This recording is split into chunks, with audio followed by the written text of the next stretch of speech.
Ticket rate చెప్తే మీరు shock అవుతారు, బస్ ఎక్కిన తర్వాత చెప్తా. సో ఇదే బస్సులో మనం ఈరోజు అయితే ట్రావెల్ చేయబోతున్నాం. ఈ పక్కన ట్రక్ అయితే చూడండి. సో ఈ ట్రక్లో ఏదో బ్యాగ్లు ఉన్నాయి, పెద్ద పెద్ద బ్యాగ్లు. ఆ బ్యాగ్ మీద చూడండి మేడ్ ఇన్ వియట్నాం అని చెప్పేసి రాసింది. యాక్చువల్గా ఏ జర్నీ అయినా సరే నేను మాత్రం చాలా ఎక్సైటెడ్గా ఉంటుండే, బట్ ఈ జర్నీ ఎందుకో కొంచెం నాకు బోరింగ్ అనిపిస్తుంది. అమ్మా ఇగో ఈ నీళ్ళు ఉన్నాయి కదా, ఈ నీళ్ళు అయితే మొత్తం కంప్లీట్గా రోడ్ మీదకి అయితే వచ్చినాయి. ట్రైన్ అయితే వెళ్తుంది చూసిరా, గూడ్స్ ట్రైన్ అనుకుంటా. ఇక్కడ పొలాలు అయితే చూడండి మొత్తం కంప్లీట్గా ఫ్లడ్స్ వచ్చేసి రావడం వల్ల మొత్తం పొలాలలో అన్నిట్లో నీళ్ళు ఉన్నాయి. డాబా లాంటి ప్లేస్లో ఆపిరు, మొత్తం ఓల్డ్ స్టైల్ డాబా ఉంది. టైం వచ్చేసి కరెక్ట్గా 4 అవుతుంది. సో నేను ఆర్టీసీ కాంప్లెక్స్ బస్ స్టాండ్లో అయితే ఉన్నా. సో మనము మార్నింగ్ కాకినాడ నుంచి ఇక్కడికైతే వచ్చినాము. సో నా ప్లాన్ వేరే ఉండే అనమాట. ఇక్కడ నుంచి నేను విశాఖపట్నం నుంచి భద్రాచలం వెళ్దాం అనుకున్నా వయా సీలేరు. బట్ ఇక్కడ ట్విస్ట్ ఏంది అని అంటే, సో 1 వీక్ వరకు బస్ సర్వీసులు అనేటివి బంద్ చేసిరంట వయా సీలేరు. సో రాజమండ్రి నుంచి సర్వీస్ అవుతుందంట, బట్ నాకు ఆ రూట్లో వెళ్ళాలని లేదు. ఎందుకంటే ప్రీవియస్ వీడియో కింద మన సబ్స్క్రైబర్స్ అడిగారు అనమాట. సో విశాఖపట్నం నుంచి భద్రాచలం వయా సీలేరు రూట్లో ట్రావెల్ చేయండి, ఆ వీడియో కావాలని చెప్పేసి. సో వాళ్ళ కోసమే నేను ఇక్కడికైతే వచ్చిన. సో లేకపోతే నాకు వైజాగ్ వచ్చే ప్లాన్స్ కూడా లేకుండే. అండ్ లెక్క ప్రకారం అయితే మనము ఈరోజు ఈవినింగ్ 7 o'clock అట్లా బయలుదేరాలి. బట్ ఈరోజు బస్సు లేదు, రేపు లేదు, ఎల్లుండి లేదు, 1 వీక్ వరకు బస్సు అయితే లేదు అని చెప్పేసి ఎంక్వైరీ కౌంటర్లో అయితే చెప్తారు. ఈవెన్ ఆన్లైన్లో కూడా చూస్తే ఒక 3 days వరకు టికెట్స్ అయితే చూపించట్లేదు అనమాట. సో అందు గురించి అని చెప్పేసి నేను ఈరోజు విశాఖపట్నం నుంచి హైదరాబాద్ అయితే జర్నీ అయితే చేస్తున్నా. And that to in APSRTC night రైడర్లో. ఆల్ రైట్, వాట్స్ బ్లోజ్, welcome back to my channel. So bus అయితే 4 o'clock ఇక్కడికి రావాలి, బట్ ఇప్పుడు 4 అవుతుంది, బస్ అయితే ఇంకా రాలేదు. సో నేను రిజర్వేషన్ చేసుకోలే, ఏం చేసుకోలే, అసలు సీట్లు ఉన్నాయా లేవా కూడా తెలియదు. డౌటే అనిపిస్తుంది నాకు. ఒక సీట్ ఏమో ఉండాలనుకుంటా. నేను అది బుక్ చేసుకుందాం అనుకునే లోపే ఆన్లైన్ నుంచి అది తీసేసిర్రు. సో ఆ సీట్ దొరికితే బాగుండు. టికెట్ రేట్ చెప్తే మీరు షాక్ అవుతారు, బస్ ఎక్కిన తర్వాత చెప్తా. ఇక్కడ అయితే చూస్తున్నారు కదా, సో ఇంకా ఏపీఎస్ఆర్టీసీ నైట్ రైడర్ బస్ అయితే వచ్చింది. సో ఇదే బస్సులో మనం ఈరోజు అయితే ట్రావెల్ చేయబోతున్నాం హైదరాబాద్కి. సో నేనైతే ఇంకా ఇంటికైతే వెళ్తున్నాను అనమాట. సో ఎందుకంటే వరదల వల్ల బస్సులు అయితే క్యాన్సిల్ అయిపోతూ ఉన్నాయి. చలో ఇంకా మనం ఆఫ్లైన్లో టికెట్ దొరుకుతుందో లేదో చూద్దాం. అన్నని అడుగుదాము. అన్న టికెట్లు ఉన్నాయా హైదరాబాద్కి? స్లీపర్ ఉందా? ఎంత? సో ఆఫ్లైన్లో టికెట్ అయితే తీసుకుంటాను నేను. సో టికెట్ అయితే చూస్తున్నారు కదా, 1940 రూపీస్ అయితే ఉందన్నమాట. బస్ లోపలికి అయితే వచ్చేసిన నేను. సో ఇది పైన స్లీపర్, తర్వాత కింద సీటర్ అయితే ఉందన్నమాట.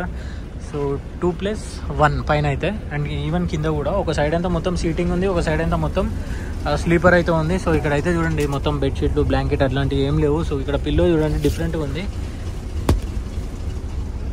అండ్ సీట్లు వచ్చేసి ఈ విధంగా అయితే ఉన్నాయి అనమాట, పుష్ బ్యాక్ సీట్స్. సో మధ్యలో అయితే USB ఛార్జింగ్ పోర్ట్ అయితే ఉంది, ఒక దాంట్లో అయితే అది లేనే లేదు. సో ఇవి పనిచేస్తలేనట్టున్నాయి, అందు గురించి అని చెప్పేసి ఇక్కడ సాకెట్ అయితే పెట్టారు. సో మనం బస్సు లాస్ట్ వరకు అయితే వెళ్దాం. సో పుష్ బ్యాక్ సీట్స్ అయినా బెటర్ ఉన్నాయి సీటర్ మీదకి వెళ్ళి కంపేర్ చేస్తే. ఇవన్నీ మనకి ఇస్తారనుకుంటా ఇప్పుడు. ఓకే, సో చూడండి ఇవి కొత్తయా లేకపోతే పాతయా తెలియదు, బట్ ప్యాకింగ్ అయితే చేసి పెట్టారు మొత్తము. యాక్చువల్గా నాకు ఆన్లైన్లో ఈ సీట్ చూపించింది అనమాట. లాస్ట్ ఒకటే సీట్ అది బుక్ చేసుకుందాం అనుకునే లోపు వెళ్ళిపోయింది. సో అందు గురించి అని చెప్పేసి నాకు ఇంకా ఆప్షన్ లేకుండా అందుకే ఆఫ్లైన్లో టికెట్ తీసుకోవాల్సి వచ్చింది. సో 2+, సో డబుల్ బర్త్కి ఇట్లా అయితే ఇట్లా కంపార్ట్మెంట్ లాగా అవుతుంది, ఇట్లా పార్టీషన్. సో ఇబ్బంది ఏం లేకుండా వాడుకోవచ్చు కూడా. ఒకవేళ మీకు ఇష్యూ లేదనుకుంటే అట్లా కూడా వాడుకోవచ్చు. లేదు మాకు అట్లాంటి ఇష్యూ ఉంది అని అంటే ఇట్లా సింగిల్ బర్త్ అయితే బుక్ చేసుకోవచ్చు. సో ఇంకా నా బర్త్ అయితే ఇదనమాట. నేను పైన అయితే ఇవ్వమన్నా. సో కింద వచ్చేసి ఈ మూలకు ఉందంట, ఈ ఎన్నో నాకు వద్దని చెప్పినది. సో అందుకే పైన తీసుకున్నా, మనకి ఇంకా ఇబ్బంది ఏమి ఉండదు. మనం యాక్చువల్గా పైన తీసుకున్నా కింద తీసుకున్నా మనం సగం జర్నీ అంతా డ్రైవర్ క్యాబిన్లోనే ఉంటాము. ఇంకా మీకు నెక్స్ట్ బస్ వీడియో వచ్చేసి ఏ రూట్లో కావాలో కింద కామెంట్ చేసి చెప్పండి. అండ్ డెఫినెట్లీ నేనైతే మాత్రం ఆ రూట్లో ట్రావెల్ చేసి మీకు వీడియో అయితే పెడతా. బస్ స్టాండ్ నుంచి మేము జస్ట్ ఇప్పుడే స్టార్ట్ అయిపోతున్నాం అనమాట. ఈరోజు మన బస్ జర్నీలో బస్కి డ్రైవర్ వచ్చేసి అన్న మీ పేరన్నా? కేఎస్ రాజు. సో అన్ననే మనకి టికెట్ అయితే ఇచ్చిండు. బస్ అంతా ఫుల్ ఉందా అన్న? ఫుల్ లేదా? మరి ఆన్లైన్లో ఫుల్ చూపిస్తుంది అన్న. అన్న మీ టికెట్ ఎందుకు అన్న ఇంత కాస్ట్లీ ఉంది? ఒకటే విధంగా. అండ్ ఈ బస్సులో 2 డ్రైవర్లు ఉన్నారనమాట. సో ఇంకొక డ్రైవర్ వచ్చేసి ఇక్కడ ఉన్నాడు. అన్న మీ పేరన్నా? కరీముల్లా. ఇక మన జర్నీ స్టార్ట్ అయిపోయింది. నిన్నటి వరకు వర్షాలు పడ్డాయంట వైజాగ్లో, బట్ ఈరోజు నేను వచ్చిన వర్షం లేదు, ఏం లేదు. అండ్ ఇంకా ఈ బస్ సర్వీస్ వచ్చేసి హైదరాబాద్ టు విశాఖపట్నం, విశాఖపట్నం నుంచి హైదరాబాద్. సో ఈ రూట్లో మాత్రమే ఉందంట ఈ బస్ సర్వీస్. ఇంకా జర్నీ టైం వచ్చేసి అరౌండ్ 14 hours ఈజీగా పడుతుంది మనకి. సో 4 o'clockకి బస్ వచ్చేసి విశాఖపట్నం నుంచి స్టార్ట్ అయ్యి మార్నింగ్ 6:30 నుంచి 6:45 వరకు బిహెచ్ఎల్ అయితే రీచ్ అవుతుంది అనమాట. సో లాస్ట్ స్టాప్ అదే. ఇంకా మీ అందరికీ తెలుసు Vizag is one of the cleanest city అని చెప్పేసి. సో చూస్తున్నారు కదా రోడ్లు ఎంత క్లీన్గా ఉన్నాయి. నేను ఎప్పుడు వైజాగ్ వచ్చినా ఇట్లనే యాజ్ ఇట్ ఈజ్ ఉంటాయి. నేను ఇంతవరకు చెత్త అనేది వేయడం లేదు రోడ్ల మీద. అండ్ దాంతో ఈ రోడ్డు పక్కన చెట్లు ఉంటాయి చూడండి, చాలా పీస్ఫుల్గా అనిపిస్తుంది. ఈ పక్కన ట్రక్ అయితే చూడండి. సో ఈ ట్రక్లో ఏదో బ్యాగ్లు ఉన్నాయి, పెద్ద పెద్ద బ్యాగ్లు. ఆ బ్యాగ్ మీద చూడండి మేడ్ ఇన్ వియట్నాం అని చెప్పేసి రాసి ఉంది. దీంట్లో ఏమున్నాయో మరి. ఐ థింక్ ఇది పోర్ట్ నుంచి వస్తుంది అనుకుంటా. ముంగడ ట్రక్ కూడా సేమ్ అట్లనే ఉంది చూడండి. సో దీంట్లో ఏమున్నాయో జర మీకు ఏమైనా తెలుసు కింద కామెంట్ చేసి చెప్పండి. ఒక్కొక్క బ్యాగు 1200 kg ఉంటుందంట. వచ్చిన బర్త్లో అయితే కూర్చున్నా నేను, ఎందుకంటే డ్రైవర్ క్యాబిన్లో టూ మచ్ వేడి ఉంది. వేడిగా ఇంజన్ నుంచి వేడిగా వస్తుంది గాలి, తర్వాత మళ్ళీ ముందు ఎండ కొడుతుంది అట్లనే. సో అందుకే చల్లగా వచ్చి ఏసీలో అయితే కూర్చున్నా. కొంచెం చల్లగా అయిన తర్వాత క్యాబిన్లోకి అయితే పోతా. సో అప్పటి వరకు వేస్తే ఒక పవర్ నాప్ కూడా వేస్తాను నేను. సీట్ అయితే మాత్రం చాలా మెత్తగా ఉంది. సో ఇంకా మనకి ఇగో ఎర్రగా కనిపిస్తుందిగా, బ్లాంకెట్ అయితే ఇచ్చారు జస్ట్ ఇప్పుడే. యాక్చువల్గా ఏ జర్నీ అయినా సరే నేను మాత్రం చాలా ఎక్సైటెడ్గా ఉంటుండే. బట్ ఈ జర్నీ ఎందుకో కొంచెం నాకు బోరింగ్ అనిపిస్తుంది. బోరింగ్ ఎందుకు అనిపిస్తుంది అని అంటే, సో నేను అనుకున్నట్టు కాలేదనమాట. సో నా ప్లాన్ ఒకటి ఉండే, బట్ స్టిల్ నేను ఇంకా వేరే ఆప్షన్ వెతుక్కొని ఇప్పుడైతే నేను ఇంటికి పోవాల్సి వచ్చింది. సో ఇంటికి పోకపోయి ఉంటే ఈజీగా ఒక 2 నుంచి 3 రోజులు బయట తిరుగుతుండే. సో ఇంకా ఏం చేస్తాం, బస్సులు లేకపోతే మనం ఏం చేస్తాం చెప్పండి. నా ప్రయత్నం నేను చేసిన, బట్ వర్కౌట్ కాలేదు. సో ఒక 10 రోజుల వరకు ఈ బస్సులో ఉంటాయో లేవో గ్యారంటీ అయితే లేదని చెప్పేసి ఇందాక డ్రైవర్ కూడా చెప్పిండు అనమాట. ఎందుకంటే ఈ డ్రైవర్ వల్ల డిపో బస్సులే అంట. అన్న నెంబర్ అయితే తీసుకున్నా. సో సర్వీస్ ఎప్పుడైతే ఆన్ చేసిరు అని చెప్పగానే అప్పుడు వచ్చి మాత్రం డెఫినెట్గా వీడియో అయితే చేస్తా. సో డిసప్పాయింట్ అయితే కాకండి, నేనైతే మాత్రం చేస్తా, పక్కగా చేస్తా. Vizag steel plant. సో దీని లోపల నుంచి అయితే వెళ్ళాలన్నమాట స్టీల్ ప్లాంట్కి. సో ఇక్కడైతే చూడండి స్టీల్ ప్లాంట్ దగ్గర ఏంది పార్కింగ్ ఉన్నాయి, నిర్యాణం బండ్లు పెట్టారు లైన్గా. లోపల బాగానే ఉంది, సేమ్ మన బిహెచ్ఎల్ ఉంటుంది కదా, బిహెచ్ఎల్ లోపల వైవ్ ఎట్లుంటుంది అట్లనే అనిపిస్తుంది కొంచెం. సో అంబేద్కర్ స్టాచ్యూ, నేను నా ట్రిప్లో డైలీ నా జర్నీలో అంబేద్కర్ స్టాచ్యూ ఏడనో ఒక దగ్గర కనిపిస్తుంది, ఎస్పెషల్లీ ఏపీ వైపు. బస్ బే అంట కూర్మనపాలెం. అమ్మా ఇగో ఈ నీళ్ళు ఉన్నాయి కదా, ఈ నీళ్ళు అయితే మొత్తం కంప్లీట్గా రోడ్డు మీదకి అయితే వచ్చినాయి. సో మేము బస్సు ఎట్లా ఊగుతుందో చూడండి. ఇగో ఇక్కడంతా మొత్తం బురద అయిపోయింది. ఇక్కడ కూడా ఉన్నాయన్నమాట రోడ్లు అట్లా. నేను ఇక్కడ ఎక్స్పెక్ట్ చేయలే అట్లా ఉంటాయి అని చెప్పేసి. ట్రైన్ అయితే వెళ్తుంది చూసిరా, గూడ్స్ ట్రైన్ అనుకుంటా. ఇక్కడ పొలాలు అయితే చూడండి మొత్తం కంప్లీట్గా ఫ్లడ్స్ వచ్చేసి రావడం వల్ల మొత్తం పొలాలలో అన్నిట్లో నీళ్ళు ఉన్నాయి. ఓయమ్మ చాలా దూరం వరకు ఉన్నాయి, అన్నిట్లో అట్లనే ఉన్నాయి నీళ్ళు. చలో ఇంకా మేమైతే హైవేకి అయితే కనెక్ట్ అయిపోతున్నాము. సో వైజాగ్ నుంచి అయితే బయటపడ్డాము. జస్ట్ ఇంకా ఇక్కడ నుంచి డైవర్షన్ తీసుకొని హైవేకి అయితే ఎక్కాలి. సో ఈ రూట్ మీకు చాలాసార్లు చూపించిన నేను. వైజాగ్ వచ్చే ముందు చూపించిన, వైజాగ్ నుంచి పోయేటప్పుడు చూపించిన. ఇక్కడైతే పొలాలు చూడండి. ఇప్పుడు ఈ నీళ్ళన్నీ ఎట్లా పోతాయి దీంట్లో నుంచి అన్నదే ఆలోచిస్తున్నాను నేను. ఇప్పుడు ఈ పొలాల పరిస్థితి ఏంది అసలు.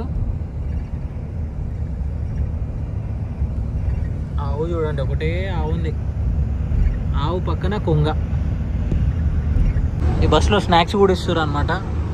సో దీనికన్నీ డబ్బులు ఇవ్వాలన్నా ఫ్రీయా? సేలా? ఎంత అన్న ఇది? ఓకే చేయవద్దులే అన్న. సో చూసారు కదా, వేఫర్ చిప్స్ అట్లాంటివి అయితే మాత్రం ఇస్తూ ఉన్నారు. సో టైం వచ్చేసి 6:04 అవుతుంది. అండ్ బస్సు స్పీడ్ చూడండి 60లో అయితే క్రూజ్ చేస్తున్నారు. అండ్ 70 హైయెస్ట్ ఇప్పటివరకు నేనైతే చూసింది. సో మేబీ అంతకన్నా ఎక్కువ పోతారా లేకపోతే అదే స్పీడ్లో పోతారా అన్నది మనకైతే క్లారిటీ అయితే లేదు. సో పర్లేదు, 70లో పోయినా కూడా ఏమి ఇబ్బంది ఏం లేదు. 70-75లో సో అందుకుంటుంది 70 స్పీడ్ అయితే మంచిగానే. కమాన్ తొక్కన్న తొక్కు. ఆయన నేను ఈడ చెప్తే ఆయనకి ఆడెట్లు వినిపిస్తా చెప్పండి.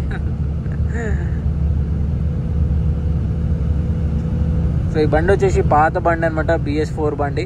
సో అందుకే దీంట్లో ఇంజన్ నాయిస్ కూడా ఎక్కువ ఉంది. ఇక లైట్గా వర్షం పడుతుందా ఏందో అసలు అర్థమైతే లేదు. ఇక్కడ సైడ్ అయితే చూడండి, ఇక మొత్తం నీళ్ళు అయితే కారుతూ ఉన్నాయి పైనుంచి. ఆడ వరకు వచ్చినాయి నీళ్ళు అయితే.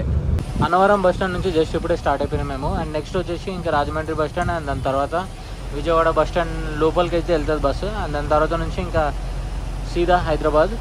సో ఇప్పుడు రాజమండ్రికి ఒక 30 కిలోమీటర్స్కి ముందు మనకి ఒక డిన్నర్ బ్రేక్ అయితే ఉంటుంది అనమాట. సో అన్నవరం నుంచి ఒక 30 కిలోమీటర్స్ అనుకోండి.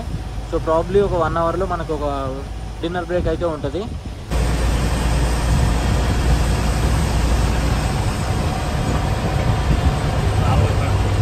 సో ఇప్పటి వరకు 175 కిలోమీటర్స్ అయితే కవర్ చేసినాం. అండ్ రైట్ నో టైం వచ్చేసి 8:30 అవుతుంది. సో డిన్నర్ బ్రేక్ అయితే ఆగినాం అనమాట. సో ఇక్కడ నుంచి రాజమండ్రి వచ్చేసి జస్ట్ ఒక 30 కిలోమీటర్స్ ఉంది. ఇది ఏ ఊరో నాకైతే ఐడియా లేదు. దాబా లాంటి ప్లేస్లో ఆపిరు, మొత్తం ఓల్డ్ స్టైల్ దాబా ఉంది ఇది. సో దాబా పేరు వచ్చేసి హనీ ఫ్యామిలీ రెస్టారెంట్ అంట. సో లోపలికి అయితే పోదాం. ఇంకా ఇట్లా బయట కూడా కూర్చొని తింటున్నారు. సో ఇక మన TSRTC లహరి బస్ వచ్చింది చూడండి, నాన్ AC బస్సు. హన్మకొండ అయితే పోతుంది బస్సు. ఇట్లాంటి బిర్యానీ నా జిందగీలో చూడలేదు.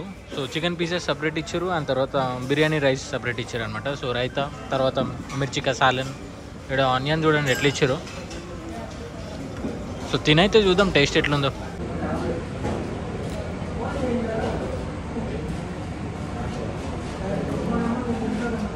పర్లేదు తినొచ్చు. సో ఇంకా ఒక 25 మినిట్స్ బ్రేక్ తర్వాత మా జర్నీ అనేది కంటిన్యూ చేస్తున్నాం. ఇప్పుడు టువర్డ్స్ రాజమండ్రి అయితే పోతున్నాం. ప్రాబ్లీ ఇంకొక ఎంతసేపు పడుతుంది అన్న రాజమండ్రి రీచ్ అవ్వడానికి? ఇంకా 40 నిమిషాలు పడుతుంది. ఇంకా రాజమండ్రికి అయితే రీచ్ అయిపోయినాం మేము. రాజమండ్రి లోపలికి అయితే వెళ్తున్నాము. సో ఎప్పుడు నేను సిటీ లోపలికి అయితే ఎప్పుడు రాలేదు. సో ఫస్ట్ టైం అయితే లోపలికి అయితే వెళ్తున్నా. ఇక్కడ బస్ స్టాండ్ అయితే ఉంటుంది అనమాట. సో ఆ బస్ స్టాండ్లో మనకి ఒక 2 నిమిషాల నుంచి 5 నిమిషాల వరకు ఆపుతారనమాట ప్యాసింజర్స్ కోసము. తర్వాత అక్కడ అయిపోయిన తర్వాత నెక్స్ట్ విజయవాడలో ఆపుతారు. ఇదా? సో అన్న కూడా వ్లాగింగ్ చేస్తాడంట, మనకి ఎక్స్ప్లెయిన్ చేస్తున్నాడు. ఇదా? పర్మిషన్ ఉంది,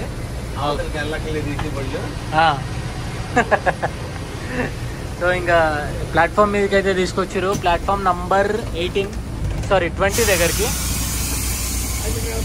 సో రాజమండ్రి బస్ స్టాండ్లో అయితే ప్యాసింజర్స్ అయితే ఎక్కుతూ ఉన్నారు. ఇంకా లగేజ్ అయితే లోడ్ చేస్తున్నారు.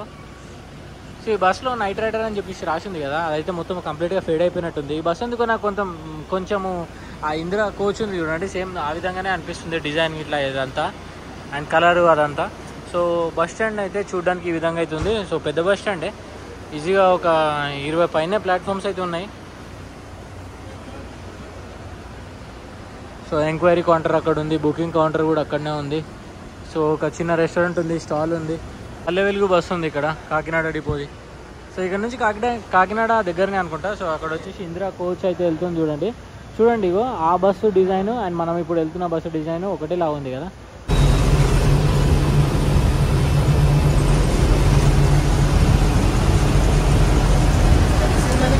సో రైట్ నో టైం వచ్చేసి 9:55 అవుతుంది. సో ఇంకా నేనైతే మాత్రం రెస్ట్ తీసుకుంటా. సో నైట్ టైం అంతా ఇంకా మొత్తం ఈ రూట్ ఆల్రెడీ నేను చాలా సార్లు చూపించినాను. సో అందు గురించి అని చెప్పేసి ఇంకా నేను రెస్ట్ తీసుకుందామని చెప్పేసి అనుకుంటున్నా. So I see in the morning.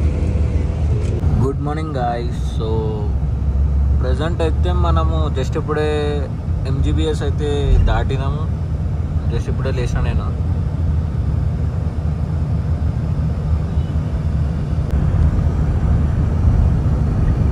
And ఇంకా టైం వచ్చేసి మార్నింగ్ 6:30 అవుతుంది. సో ప్రాబ్లీ మనము బై 7 or 7:10 వరకు దిగిపోతాము. సో ఎందుకంటే మనం దిగేది కూడా లాస్ట్ స్టాప్లో మనం BHLలో దిగుతాం అనమాట.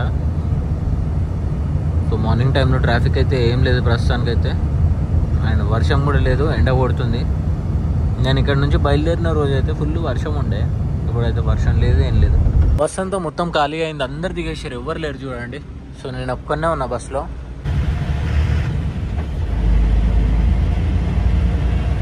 బాయ్ అన్న, బాయ్ అన్న, bye bye bye bye bye bye.